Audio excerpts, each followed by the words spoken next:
Sweeney. Next on my order list, Mr. Williams.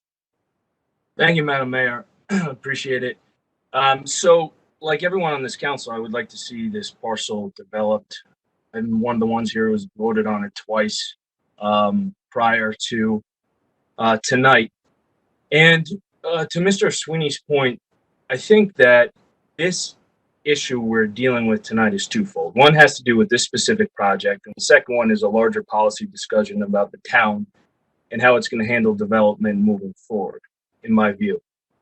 And so I have pause for two reasons, even though I would like to see it developed. The first is it's an equity issue.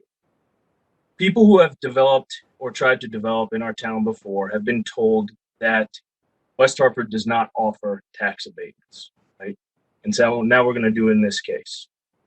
Moving forward now, West Hartford's going to be put in the position of picking winners and losers in terms of developers when they come in and seek tax abatement. And they will, and they should. I mean, if any one of us was a developer who came into West Hartford now and didn't seek a tax abatement, we'd essentially be doing a disservice to ourselves, and if we were counsel, to our own client.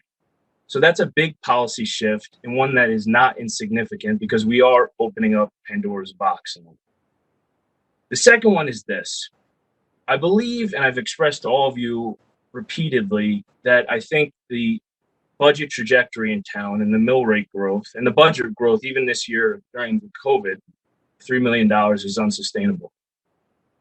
By considering tax abatement, I think the town council it's an admission that indeed the budget growth is unsustainable.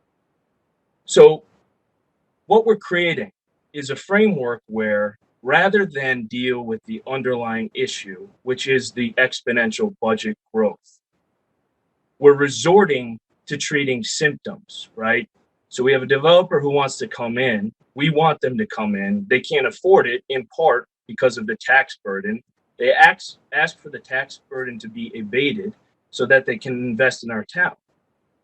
You know, it's arguable that had we gone back and fixed the issue years ago, we wouldn't be in this position.